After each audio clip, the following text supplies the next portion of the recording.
Ok, bonjour.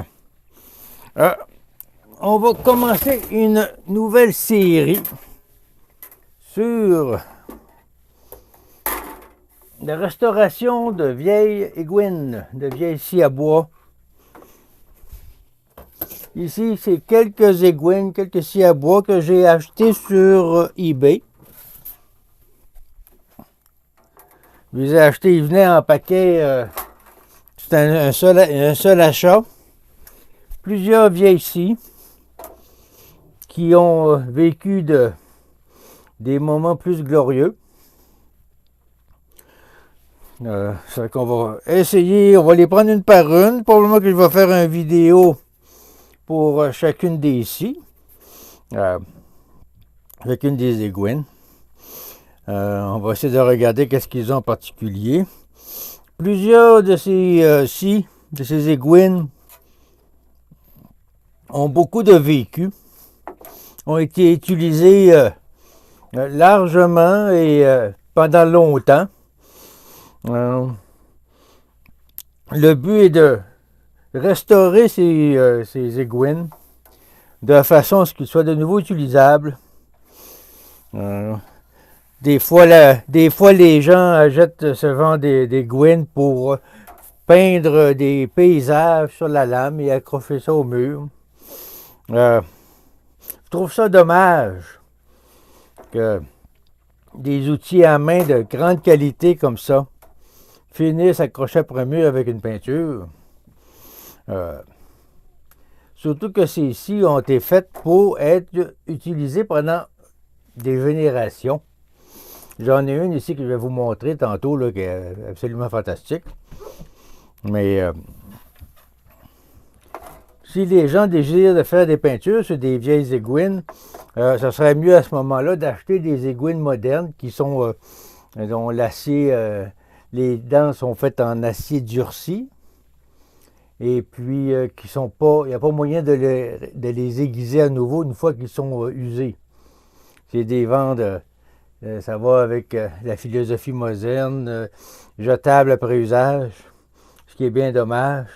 Fait que c'est avec les scies modernes, une fois qu'ils ne coupent plus, au lieu de les envoyer au recyclage ou à la poubelle, vous pouvez les peinturer, les accrocher au mur, il n'y a pas de problème avec ça, mais les bonnes vieilles aiguines antiques, qui datent de. Je suis certain qu'il y en a là-dedans qui datent de plus de 50 ans. Les aiguines peuvent être réaiguisées à nouveau et encore. Une bonne aiguine peut facilement durer une centaine d'années. Ici, on va commencer par les regarder une à une. Ici, je ne sais pas, je vais essayer de vous montrer le petit dessin. Ici, regarde ici, j'ai découvert qu'avec une loupe comme ça, on est capable de voir. C'est curieux, le téléphone peut agrandir l'image sur la loupe. Ça, c'est une scie qui a été faite au Canada. Ce qui est intéressant de voir également, c'est que, je ne sais pas ici, là, est-ce que vous voyez là, sur la lame, ici, il y a le numéro 8 qui est inscrit. Ça, là, numéro 8. Qui veut dire que c'est une scie qui a 8 dents au pouce. Mais vous voyez comme en bas, le 8 se trouve. Le 8 se trouve littéralement au niveau des dents. D'habitude, l'impression du nombre de dents par pouce se situe à peu près ici. Si je peux en trouver une, là. Un instant, ici. Non, pas celle-là. Celle-là, on voit pas. Bon, ok, on voit un peu mal, mais je vais prendre ma loupe, là. Hein, comme ça ici, parce que vous voyez, là. Le 8, ici se trouve un bon pouce, un bon 2 cm des dents. Ça veut dire que ces aiguines comme celle-ci, anciennement, la lame devait arriver à peu près ici, puis elle a été utilisée et réaiguisée pendant des dizaines d'années. Maintenant, la lame est assez usée pour qu'on soit rendu à la hauteur du chiffre qui mentionne le nombre de dents. Mais cette Alguin est encore très bonne. Il reste encore beaucoup de métal. Elle peut être aiguisée encore pendant des générations et être réutilisée. Et voici une autre ici. Là, on voit qu'il y a eu les vis d'attachement ont été perdues, ont été remplacées par des boulons. Sur celle-ci, on ne voit pas si il y a une marque. On va le voir plus tard, mais qu'on nettoie, on enlève la corrosion sur les lames. Je ne vais pas je vais pas les amener à l'état neuf. Je veux juste les nettoyer et garder c'est quoi le terme, la patine sur la lame, de même que sur les poignées, qui démontrent qu'ils ont été utilisés pendant bien longtemps. En voilà une ici. Celle-ci, comme vous voyez, celle-ci, ce numéro 8. Numéro 8 se trouve juste ici, à peu près moins d'un demi-pouce du bord, moins d'un centimètre. C'est une scie qui a été également utilisée et réaiguisée longtemps. Initialement, la lame devait arriver, les dents devaient arriver à peu près à cette hauteur ici. Comme vous voyez, il semble avoir des impressions de feuilles sur le métal de la lame, ce qui m'indique que cette scie a probablement passé plusieurs semaines à l'extérieur à l'automne, mais des feuilles sont tombées dessus avec la pluie, puis ça l'a fait un vent de etching dans la lame. Je trouve pas ça vilain. Je vais essayer en la nettoyant, je vais essayer de garder ces dessins, que je trouve ça plutôt intéressant. Et puis il manque un rivet ici. Je ne sais pas, je pense, je vais voir si je peux m'en procurer des rivets comme ça. La prochaine lame, celle-ci, est-ce qu'on voit le chiffre là-dessus? On ne le voit pas, celui-là. On voit un peu le design. Je ne sais pas si vous pouvez voir un peu le design ici. Je vais essayer de vous montrer ça, là. On voit cette interférence avec la lumière. Bon, comment ça marche, ça? Vous voyez un peu ici, on voit le début de la marque de commerce. Pour l'instant, je ne suis pas capable de lire c'est quoi. Ça dit quoi, ça? Philadelphia, London. On va le voir un peu plus, mais que je le nettoie.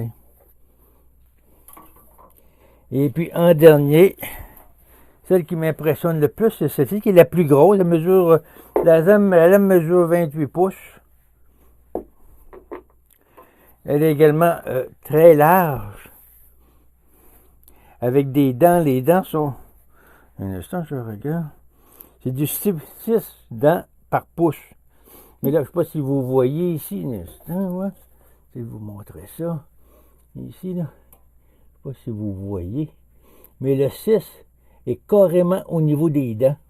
Ça veut dire qu'initialement, le poinçon du nombre de dents devait se trouver quelque part par ici. Ça veut dire que l'épaisseur de la lame devait aller jusqu'à ici. Puis qu'elle a été utilisée puis réaiguisée à maintes reprises pendant des années, au point que la lame est rendue à ce niveau. Mais elle est encore très large, encore bonne pour des années puis des générations. Ce qui m'impressionne le plus sur cette-ci,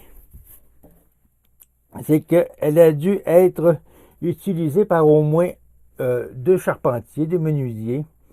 Parce qu'on voit, je ne sais pas si j'essaie de vous le montrer ici.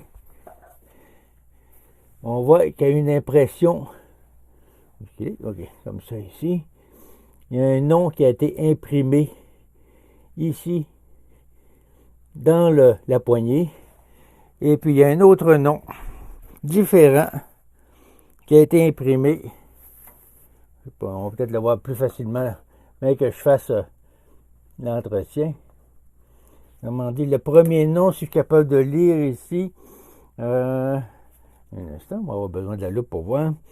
Dénommé PC Milae.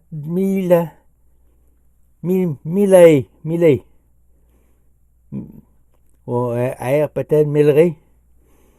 Ça veut dire qu'il y avait un ouvrier qui s'appelait PC Milray, qui était propriétaire de cette aiguine, qui avait marqué son nom sur la poignée. Et puis ailleurs, on voit qu'il y a une autre impression ici. Là-dessus, ça dit C. Smith. Ça veut dire que c'était un dénommé C. Smith qui était propriétaire de cette-ci. On peut penser à toutes sortes de scénarios. Qu'il y avait un premier propriétaire qui l'a utilisé pendant toute sa carrière. Et puis après ça, il l'a vendu ou donné à un autre menuisier qui l'a également utilisé pendant toute sa carrière. La scie a été utilisée tellement longtemps qu'il y a au moins 1 pouce de métal. 1 pouce de métal là, qui est parti avec le temps, avec les aiguisages. On voit ici qu'il y a eu un entretien qui a été fait là-dessus. On voit les ronds en cercle. Quelqu'un a dû passer un outil électrique là, pour enlever la rouille et polir la lame. Ça fait que cette aiguine, ça a été utilisée pendant au moins deux menuisiers qui les ont utilisés pendant, j'oserais croire, pendant toute leur carrière. Puis cette aiguine-là, je ne sais pas si je suis capable de voir avec la loupe, c'est quoi? Une Diston & Son. Diston & Son. Le reste, je ne suis pas capable de le lire. On va le voir plus tard. Maintenant, je peux vous montrer ça avec la loupe. Hein? Je vais être capable de voir ici. Hein? Comme ça ici. Ça fait que c'est ça. Il y a plusieurs aiguines. Je vais essayer de les restaurer pour qu'ils soient utilisables. Parce que, comme je disais, c'est des outils à main d'exceptionnelle qualité. Aujourd'hui, il se vend encore des outils type traditionnels, mais pour avoir des outils de cette qualité-là, à l'époque, ça devait se vendre à assez bon marché. Mais aujourd'hui, pour avoir un outil de cette qualité-là, vous allez dans les magazines spécialisés, là, comme Lee Valley, puis facilement, une aiguine de première qualité, vous allez payer ça au-dessus de 150-200 $. C'est sûr que vous allez dans un grand magasin, vous allez vous trouver une aiguine moderne pour environ 30 $. Mais c'est une aiguine jetable. Les dents durent plus longtemps. Durent environ 5 fois plus longtemps que les dents que vous aiguisez vous-même. Mais une fois que les dents sont usées, vu que le métal est durci, il n'y a pas moyen de la réaiguiser, donc elle ne sert plus à rien. Soit la jeter ou faire des peintures dessus, ce qui est bien. Tandis qu'une aiguine traditionnelle, elle est bonne pour l'aiguiser selon les besoins. Puis c'est une scie qui va vous durer toute une vie.